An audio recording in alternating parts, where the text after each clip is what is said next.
Bienvenidos al cierre de los mercados en Primera Página Televisión, el espacio donde revisamos el comportamiento de la Bolsa de Nueva York y los mercados de la integración NUAM. Comenzamos esta emisión anunciándoles que ya cerraron operaciones las bolsas internacionales y vamos a revisar cómo le fue a Wall Street en la sesión. Les cuento que las acciones estadounidenses iniciaron la semana con avances tras un desempeño de los índices en los primeros días de julio. Es así entonces como el Standard & Poor's 500 estaba avanzando 0,7% en 7.537 unidades y el Nasdaq también estaba mostrando avances superiores a más de 200 puntos o un 1,12% en 26.121, mientras que en los del Dow Jones operaban prácticamente sin cambios, con una alza leve del 0,30%, es decir, más de 100 puntos en 53.056 unidades. Les cuento que el sector tecnológico lideraba los avances previos a la apertura. El ETF XLK subía más del 1%, impulsado por alzas del 4% en Tardedine y en Wares Digital, 3%, más del 3% en Marvell Technology y más del 2% en Oracle. La semana pasada, el Dow Jones alcanzó cerca del 2% y quedó próximo a marcar los 53.000 puntos, nivel que nunca había alcanzado. El Standard & Poor's ganó un 1,8% y el Nasdaq un 1,2% a pesar de la debilidad del sector de semiconductores. El ETF de semiconductores SMH retrocedió 3,1% y acumuló una segunda semana consecutiva de pérdidas, en medio de una rotación de inversionistas hacia sectores como el financiero, salud e industrial, que registraron nuevos máximos históricos. Los mercados estarán atentos esta semana a la publicación de las minutas de la reunión de junio de la Reserva Federal, la primera bajo la presidencia de Kevin Warsh, en búsqueda de señales sobre el futuro de las tasas de interés en Estados Unidos. Y tras revisar esta información, veamos cómo cerraron los mercados de la integración NUAM.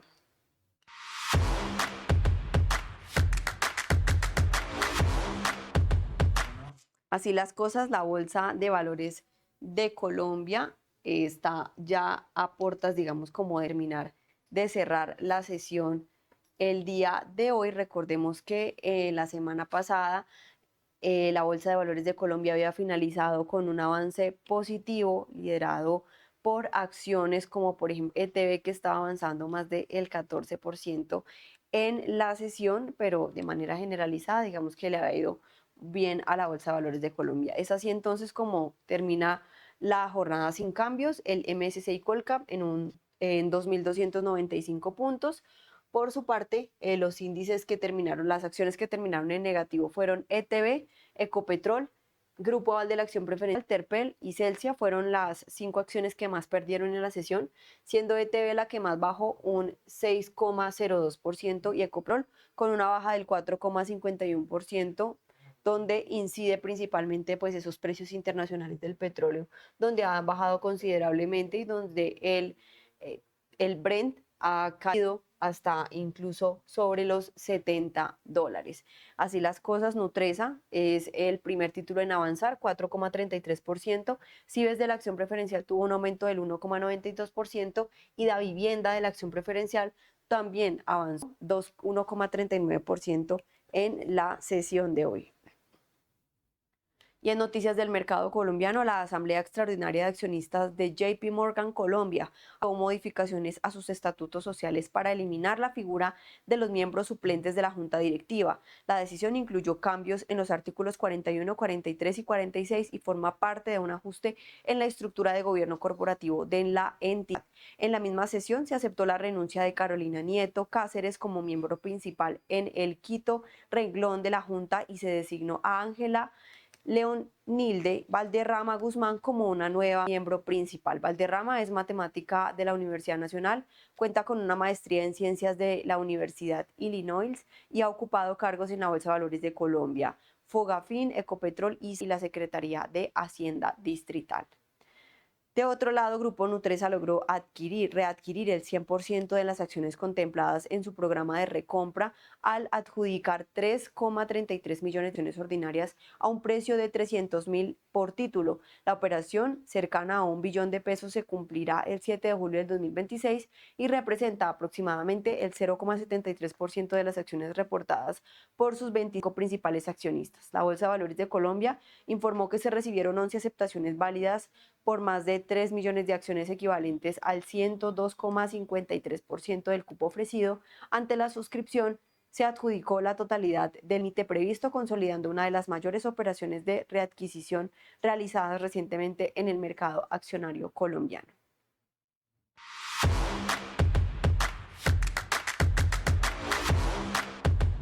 La Bolsa de Comercio de Santiago de Chile finalizó con una variación positiva del 0,54% en 10.888 puntos. Vamos a observar cuáles fueron los títulos que tuvieron mayor desempeño en la sesión de hoy. Y así las cosas, el primer título en avanzar es Engie Energía Chile, que tuvo un aumento del 1,95%. La Sociedad Química Minera avanzó 1,84%.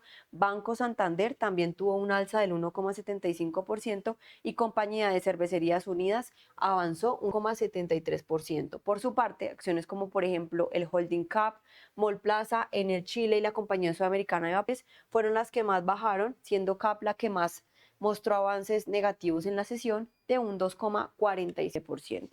Y en noticias del mercado chileno, Novandino, la sociedad integrada por la Sociedad Química Minera y Codelco, proyecta elevar su capacidad de producción de litio hasta 470.000 toneladas métricas anuales, más del 70% por encima de las cerca de 270.000 toneladas previstas para el 2027. La iniciativa, presentada en un estudio de impacto ambiental para el Salar de Atacama, contempla una inversión estimada de $3.000 millones. El plan incluye una transición gradual hacia tecnologías de extracción directas de litio durante el periodo de 7 años, con el objetivo de reducir el uso de agua y mejorar la eficiencia operativa. La expansión responde al crecimiento de la demanda global de baterías para vehículos eléctricos y sistemas de almacenamiento de energía y forma parte de la estrategia de Chile para fortalecer su posición como productor mundial de minería.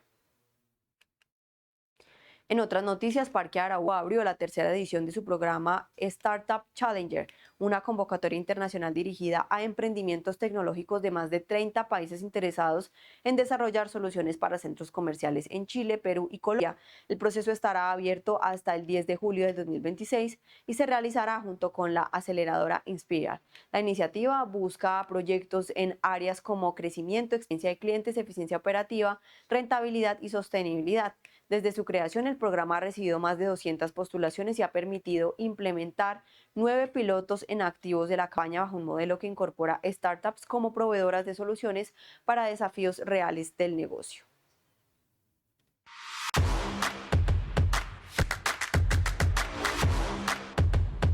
Siguiendo con las bolsas que integran NUAM, el turno es para la Bolsa de Valores de Lima, que hoy finalizó la sesión con un avance negativo, pasó de 53.068 a 55.976 en la sesión de hoy. Por su parte, el SEC finalizó con una variación negativa del 0,90%, de 10.498 a 10.400 a 1.500 en la sesión de hoy.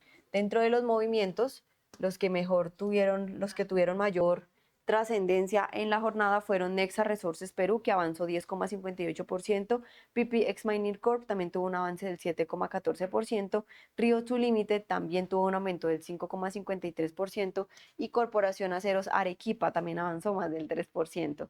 Respecto a las acciones que representaron caídas en la sesión, está Silver Mountain Resources, que finalizó con una caída del 5,51%, Panoro Minerals retrocedió 4,35%, Compañía de Minas Buenaventura bajó 1,80% e Inversiones Portuarias Chancay perdió 1,46%. En noticias del mercado limeño, Ocitran realizará un nuevo estudio técnico para evaluar las condiciones de competencia en el mercado portuario peruano y definir si corresponde avanzar en la regulación tarifaria del puerto de Chancay. El análisis será remitido por Indecopi, que tendrá la responsabilidad de determinar si existe competencia efectiva entre el terminal operado por COSCO Shipping Ports Chancay y los puertos del Callao.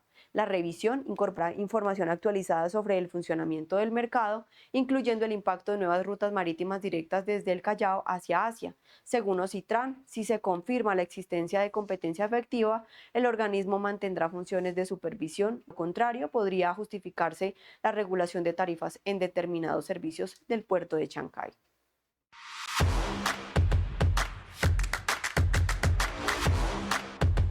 Y luego de revisar el desempeño de las bolsas de la región, ahora ponemos la mirada en Venezuela para ver cómo finalizó el IBC. La sesión, como podemos observar, tiene un avance negativo del 2,32% en 5.257 puntos.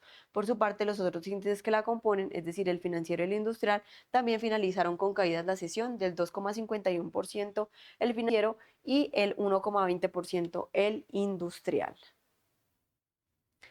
Venezuela elevó a 3.342 la cifra oficial de fallecidos y a 16.592 la de heridos por terremotos que sacudieron al norte del país hace 10 días. Mientras continúan las labores de rescate, miles de personas siguen afectadas por una de las mayores catástrofes naturales registradas en la historia reciente del país. Entre las víctimas figuran 35 ciudadanos españoles fallecidos y 140 desaparecidos, según el gobierno de España, que informó además que los equipos de emergencia buscan rescatar a 11 personas localizadas bajo los escombros. En La Guaira, la zona más afectada, crecen las protestas de damnificados que exigen reubicación definitiva y un mayor apoyo humanitario. LATAM Airlines Colombia inició la operación de una ruta temporal entre Bogotá y Barcelona y Venezuela, como parte de las medidas adoptadas para facilitar la movilidad tras los terremotos que afectaron el país.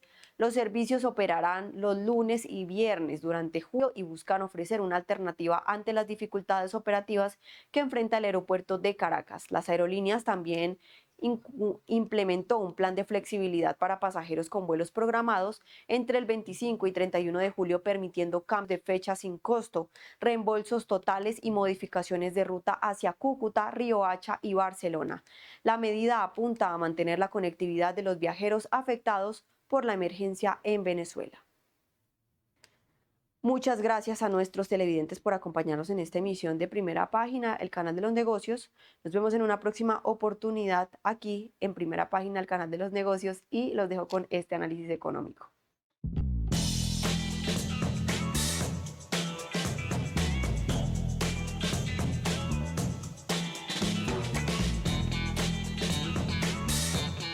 Hola, ¿qué tal? Bienvenidas y bienvenidos a BTG Pactual al Aire, este video podcast periódico donde analizamos las circunstancias que afectan su bolsillo, sus ahorros y sus inversiones. Y bueno, en esta coyuntura, ¿qué mejor que analizar el entorno político y lo que ha significado la elección de un nuevo gobierno de Abelardo de la Espriella, presidente ya electo del país, y lo que ha significado para los mercados? Y para eso, ¿quién mejor que Munir Jalil, el economista jefe de BTG Pactual para la región andina? Y lo primero, Munir, darle la bienvenida, y segundo, preguntarle, ¿es cierto que muchas cosas se han valorizado en los últimos cuestión de semanas, no? Así es, y pues de verdad que muchas gracias por la oportunidad de estar acá atrás con ustedes. Sí, lo primero que de pronto habría que comentar, que es muy interesante, tiene que ver con esa reacción que se ha visto en los mercados financieros producto del resultado de las elecciones. Hemos visto un dólar a la baja, hemos visto unas valorizaciones en términos de lo que ha venido pasando también en los títulos del Tesoro de Colombia, la parte de los TES. Y en términos generales hubo una reacción inicial en acciones que ahorita se está devolviendo, pero es más, diría yo, como parte de un movimiento típico de aquellos que estaban apostando antes para que ya con el resultado hacen su plata y básicamente deshacen sus posiciones, se bajan. Y se baja un poquito el precio. Entonces ha sido muy normal, creo yo, muy en línea con lo que ha pasado en otros países, porque pues nunca nos podemos olvidar que estamos en medio de un ciclo electoral que efectivamente ha llevado a que en la gran mayoría de países de Latinoamérica estemos viendo un cambio hacia gobiernos más de centro derecha o derecha. Y por supuesto todo eso se traduce en esta oleada de optimismo que estamos viendo, pero lo que la gente se pregunta es si ese optimismo ya tiene bases sólidas o si la magnitud del optimismo corresponde con lo que uno ve en los números de las expectativas de crecimiento, ajuste fiscal, sostenibilidad, etcétera, etcétera. A primera vista, a uno le parece que el optimismo es desbordado y que tiene lo que los economistas denominamos un overshooting, que eso es un exceso de reacción frente a unos hechos que son positivos, promisorios, generan esperanza, pero a los que todavía hay que hacerles bastante costura, ¿o no? Tal cual. Nosotros, de alguna manera, lo que hemos venido viendo es que efectivamente en todas las regiones esa reacción, llamemos la luna de miel del presidente electo y lo que va pasando y lo que se está esperando, arranca con una sobrereacción. Que luego, a medida que ellos del que llega, empieza a entender los cambios que tiene que hacer y el costo que no solamente es económico, sino político, que tiene muchas de las medidas que tienen que tomar, pues se traduce, a final de cuentas, en que se acaba esa luna de miel. Hay un aterrizaje fuerte de qué significa hacer un ajuste, que es el compromiso que se tiene básicamente de cara a tomar posición y arrancar con una nueva administración. Y obviamente desde el punto de vista macroeconómico, esos ajustes tienen implicaciones macroeconómicas que no son tan bonitas. Sí. Ahorita vamos a volver a la discusión de la magnitud de la primera reacción, cuando recorramos todo lo que hay que hacer en el camino. Y generalmente uno ve el ajuste fiscal, que es fundamental, prioritario, apremiante, con relación al crecimiento de la economía. Digamos que si una crece más y el ajuste es menor, pues en todo caso el ajuste nos ayuda. El crecimiento económico, empecemos por allí. Para el año entrante, hay unas expectativas de optimismo, de aumento de la inversión, como de euforia un poco, pero a la vez el compromiso macroeconómico es de ajuste. ¿Cómo ven ustedes en BTG Pactual lo que puede pasar con esas dos fuerzas, expansión de optimismo, pero necesidad de ajuste para el crecimiento del año entrante? Pues Mauricio, en algo que efectivamente nosotros comenzamos a trabajar es efectivamente en entender qué es factible dentro de esa promesa que se hizo de un ajuste fiscal. Lo primero que hay que reconocer, que definitivamente es un cambio demasiado importante en esta nueva administración, y es que hay un reconocimiento de que tenemos un problema fiscal y que hay que darle solución. Nomás eso es demasiado positivo, porque lo que veníamos y con lo que veníamos era con una negación de que había un problema fiscal. Estábamos perfectamente de acuerdo, a pesar de que las calificadoras como Standard & Poor's en menos de un año nos habían bajado 2 veces, pero estábamos perfectos. Y yo creo que aquí, por lo menos, tener ese cambio, de ese reconocimiento es muy cierto. Lo segundo, en materia de crecimiento económico, lo que tenemos que reconocer es que en parte estábamos creciendo lo que estábamos creciendo porque teníamos a un gobierno que estaba gastando mucho.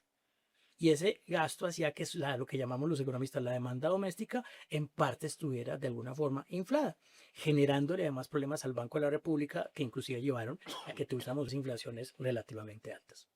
Entonces, lo cierto es que esa dinámica del crecimiento económico ha venido empujada en parte por un gobierno gastador, digamos así. Si vamos a solucionar eso, si vamos a decir, vamos a reconocer que tenemos un problema fiscal, que tengo que recortar esos gastos, lo que yo voy a tener es una menor demanda doméstica. Y ese factor que antes nos estaba ayudando a crecer, pues va a estar ausente. Es muy cierto, y se ha mencionado mucho ese tema de una inversión que de alguna manera puede estar recuperando y dándonos algo de lo que podía estar dándose eventualmente si hay confianza, si eso vuelve. Pero yo siempre digo, no hay nada más miedoso que $1.000.000. Entonces, esas situaciones sí se van a dar, pero creo que lo que van a primero ellos pedir es efectivamente muéstreme que usted tiene de verdad un compromiso por solucionar el problema fiscal colombiano. Hmm. Entonces, todo esto nos lleva a que respecto al 2027, esa perspectiva de crecimiento económico, en verdad yo sí creo que está muy sobredimensionada por inclusive los mismos analistas. Entonces voy a bajar algunos mitos que yo traía para que miremos la cifra completa de la proyección de BTG Pactual. Primer mito, veníamos creciendo a punta de consumo. Eso era cierto hasta hace poco, donde el consumo sigue vigoroso, fuerte y tal, pero el margen de crecimiento lo venía dando ya el gasto público, ¿es cierto? Correcto. Listo. Segundo punto, ese gasto público no tiene problema porque pues está sustentado. Eso es un mito, eso es falso, eso se tiene que corregir. Así es, efectivamente, estábamos viendo una situación en donde se necesita una corrección de ese gasto. Y tercer mito, pues que es más conceptual que práctico, porque veo que aquí me lo van a derrumbar, es si el ajuste del gasto público o el ajuste de las finanzas públicas, bien, ya sea reduciendo gasto o aumentando impuestos, puede ser, ahora miramos los números exactos, pero entre 3 y 4% del PIB, pero el rezago de la inversión privada puede ser de 6 a 8 puntos del PIB.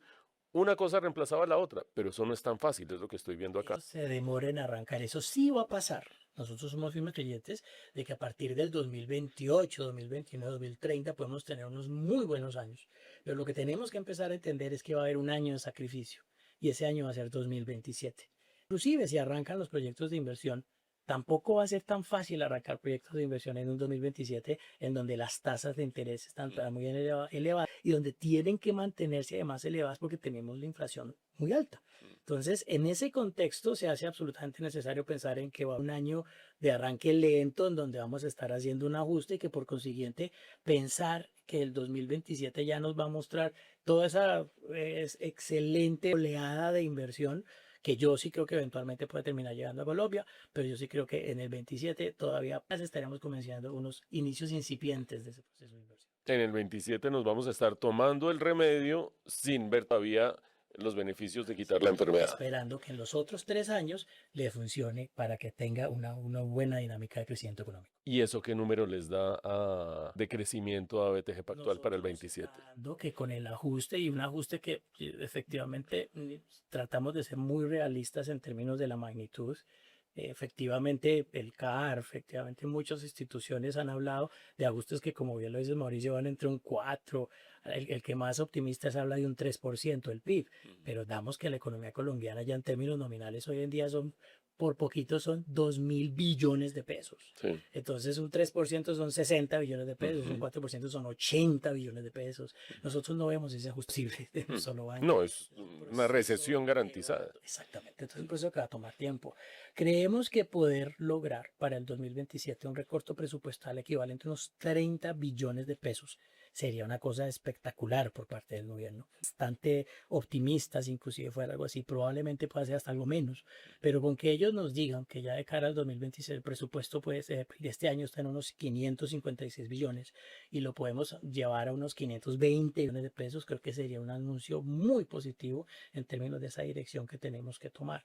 Hay que hablar en su momento también que se va a poder hacer en materia de ingresos, pero yo siento que hoy en día lo que necesitamos ver es más arrancar con un recorte fuerte de gasto, que haya un reconocimiento de que efectivamente hay un problema estructural en donde nuestros gastos están muy altos y los ingresos sí, también hay que arreglarlos, el eterno problema de Colombia, que nuestros ingresos siempre son muy bajos, pero de verdad se nos está yendo la mano en materia de gastos. ¿Hay algunos rubros específicos donde uno podría ver unos mangos bajitos para recortar presupuesto? Es bastante complejo, pero sí, más o menos uno observa que unos 170.000 personas que tienen contratos de prestación de servicio que eventualmente se pueden no renovar. Mm. Lo que pasa es que eso en todo un año te estará ahorrando más o menos unos 10, 11 billones de pesos. Mm.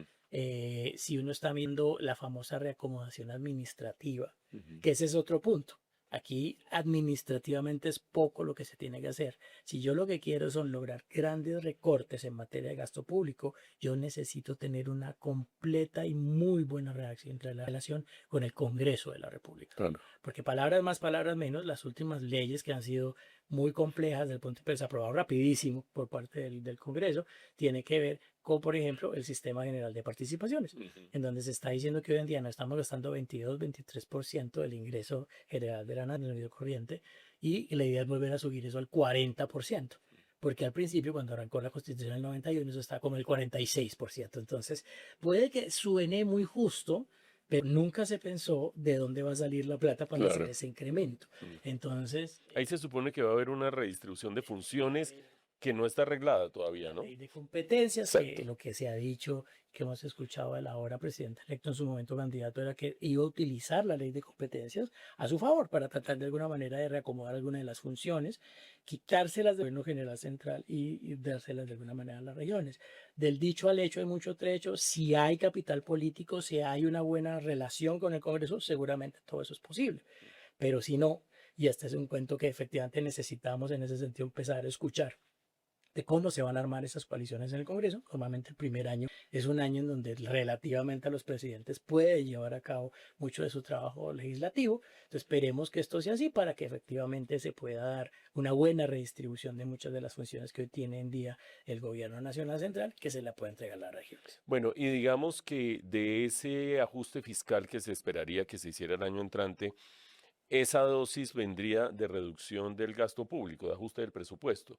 Pero habrá gente que dice en este momento, bueno, ¿y no van a subir impuestos? Ahí hay primero un tema temporal, y es que una aprobación de una reforma tributaria regiría para el 2028, y otro tema de dificultad política. ¿Cómo ves tú esa viabilidad de una reforma tributaria? Efectivamente, ese es parte del problema. La historia siempre de Colombia nos marca que llega un presidente y normalmente en estos primeros 6 meses, llega en agosto, va a intentar pasar una reforma tributaria.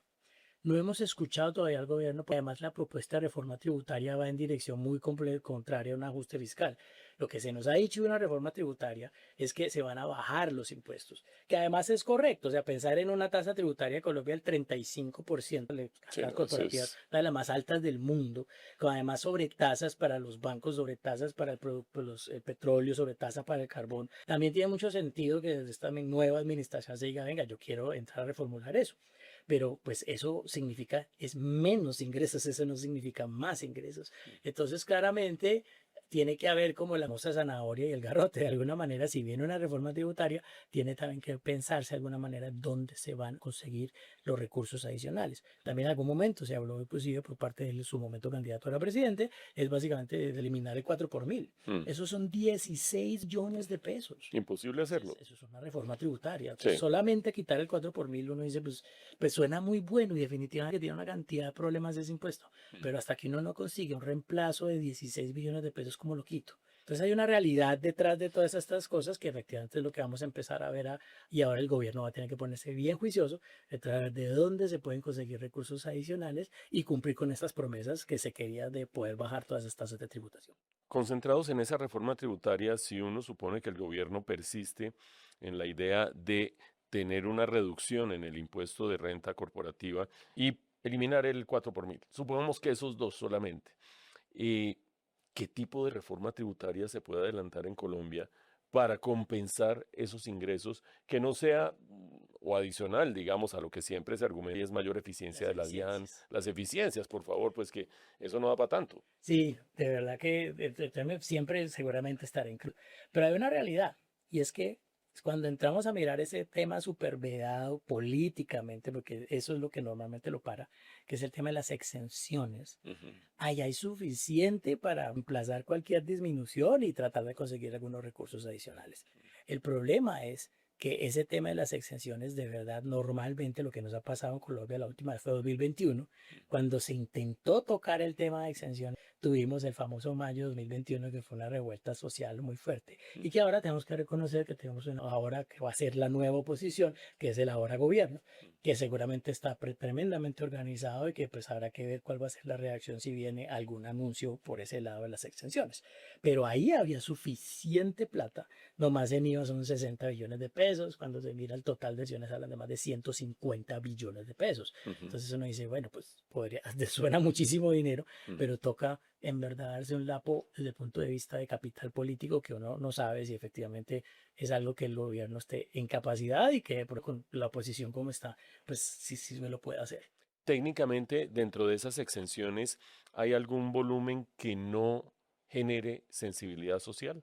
Es decir, que al ver el impacto de las exenciones sobre la pirámide de ingresos, no haya afectación de la población más vulnerable. Claro, tendríamos que estar hablando de todas las exenciones que no son, y la respuesta es sí, pero ahí el problema es que sabemos también que hay en ese sentido unos sectores que están siempre han estado muy a favor de poder mantener las exenciones que los benefician.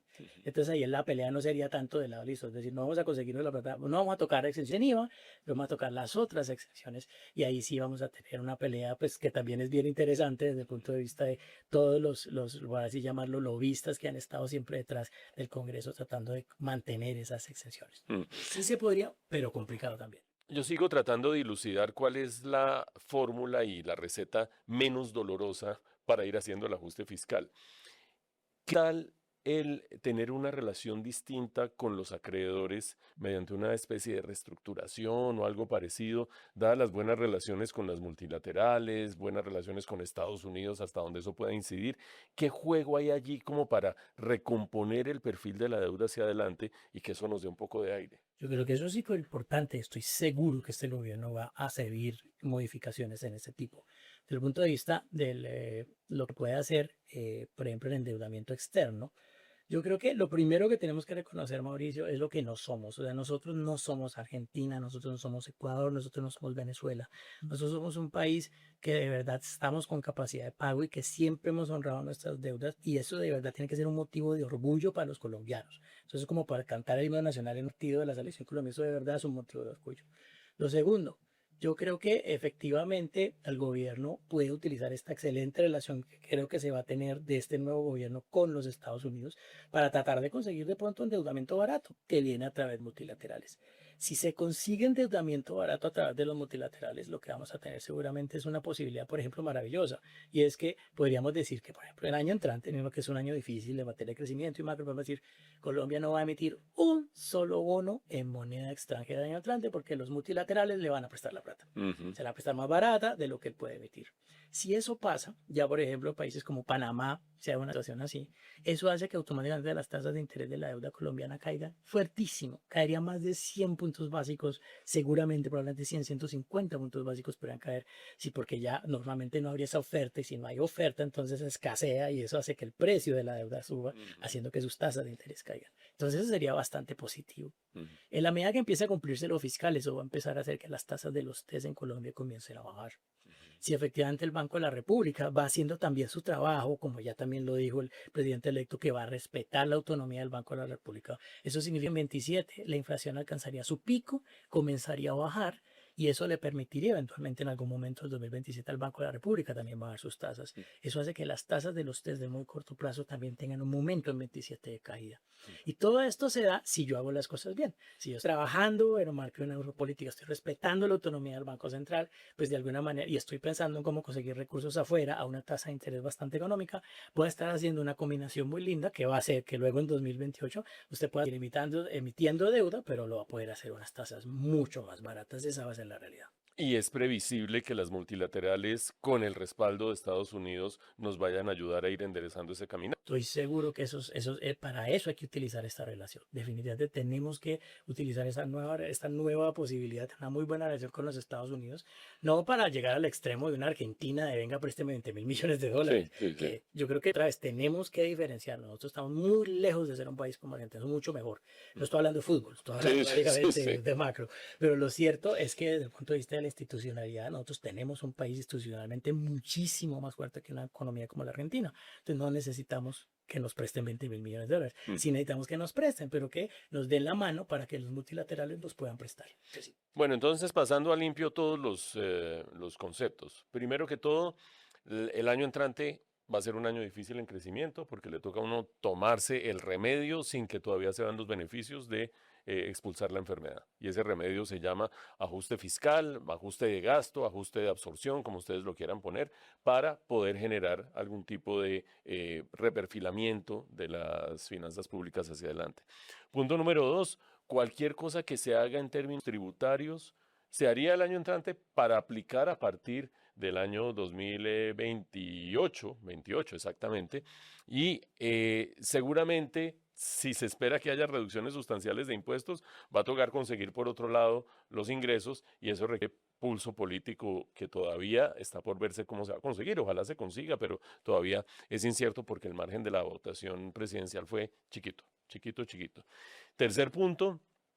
Todo lo demás está más o menos dado para que podamos recorrer ese camino de manera relativamente suave, digamos, la colaboración de las multilaterales, del gobierno de Estados Unidos, el Banco de la República logrando reducir la inflación y por lo tanto bajando sus tasas, pero todo eso nos da un crecimiento del año entrante de ¿cuánto? Y en el 28 de ¿cuánto? Adelante, sí. Nosotros estamos pensando, el crecimiento del año entrante lo estamos pronosticando en 1.6%. 1.6. Por debajo inclusive del 2, e inclusive, soy sincero, si me preguntan a hoy, entre más duro sea el ajuste, hasta menos, hay que reconocerlo. Y a partir de eso, si se hace bien esa tarea en 27, 2028, 29, inclusive el 30, son crecimientos que en donde creemos que se podemos volver a ver crecimientos por encima del 3%, terminando el 2030 casi en un 3,5% de crecimiento económico. Entonces, en verdad que vale la pena. O sea, es un sacrificio que es valiosísimo porque vamos a lograr volver a crecer a lo que estábamos acostumbrados a crecer, salir de estos niveles de crecimiento que ahorita todo el mundo los estaba celebrando. Qué maravilla crecer 2, 3, qué maravilla maravilla crecer 2.6. Eso era lo que antes a los colombianos pues sabía a cacho crecer a ese Exacto. nivel. Entonces, de verdad que bueno que efectivamente hagamos nuestra tarea para recuperar unos niveles de crecimiento a los que sí estamos acostumbrados, por lo menos en la historia reciente de este país, no de la pandemia para acá, que es poder crecer a niveles del 3.3, 3,5%. Entre otras cosas porque se recuperaría crecimiento potencial de la economía, ya que la inversión privada sería la que empezaría a jalonar y expandir un poco el tamaño del fondo. Y una última reflexión, Munir, ¿cuál es la ruta crítica o qué hitos estarías tú observando desde el punto de vista de economía política, de los pequeños logros, y no solo en lo económico, porque el capital político se acrecienta de muchas maneras para decir, estamos bien enrutados por ese camino que acabas de señalar? Yo creo que definitivamente lo primero que tenemos que empezar con, que no tiene nada que ver con lo económico, son los anuncios de coaliciones. Empezamos a escuchar, ya algunos partidos han declarado partidos de gobierno, pero que se declare partidos de gobierno ya significa que ahorita el nuevo ministro del Interior, Rodrigo Lara, tiene que entrar a discutir con ellos, tiene que entrar a hablar con los que todavía no se han definido y empezar de alguna manera lo que es armar ese proceso de una coalición que se ve posible, que estamos con toda esa ventaja del primer año, que sí, la diferencia no fue muy grande, pero al final se ganó. Sí. Normalmente lo que siempre se dice es que ese primer año siempre al lado del presidente se puede ver una dinámica muy interesante. Creo yo que ese anuncio que se haga en materia de Estados Unidos, un apoyo en la parte de seguridad, en la parte, acá se llama un plan Colombia 2, yo no creo que Estados Unidos ponga plata. No, Pero con que nos ponga básicamente un poquito más de todo lo que ya está poniendo, nos está dando mucho más helicópteros, nos está dando mucho más materias primas, está dando mucho más armas. Ese tipo de ayuda yo creo que termina siendo bueno. Y si nos dicen, no, y vamos a empezar a ayudarles con inteligencia, con esos drones que están por allá volando súper alto y que uno ni los ve, con ese tipo de cosas, ese tipo de colaboraciones, yo creo que sí pueden ser bien interesantes, pueden dar un poco de más apoyo y obviamente que Estados Unidos también se comprometa a darnos esa ayuda para que los multilaterales nos puedan prestar, porque si seguimos el paso típico de un multilateral para que noreste, son 2 años. Entonces lo que necesitamos es un empuje de Estados Unidos, ahí sí, no para que al estilo argentino nos preste 20 mil millones, pero sí para que por favor estos señores tomen las decisiones y hagan el estudio respectivo de crédito de Colombia, pero lo hagan un poquito más rápido. e idealmente eso tiene que suceder en 3 meses, porque hay elecciones parlamentarias en Estados Unidos en noviembre. No somos aquí ningún tipo de pitonizas, pero es probable que al presidente Trump y a los republicanos no les vaya tan bien. Entonces, en 3 meses hay que aprovechar esa ventana de respaldo de un partido fuerte en el poder para que nos ayude. Bueno, Munir, pues me llevo esas cifras con una dosis de cielo nublado en el corto plazo, pero con la perspectiva de que todo se puede ir alineando para que volvamos a tiempos pasados, a tiempos añorados. Muchas gracias, Munir Jalil, por haber estado en BTG Pactual al aire. Gracias, Mauricio, como siempre un placer estar acá. Y ustedes no dejen de seguirnos la próxima vez que estemos analizando las circunstancias que afecten su bolsillo, sus ahorros y sus inversiones en la próxima emisión de BTG Pactual al aire. Hasta entonces.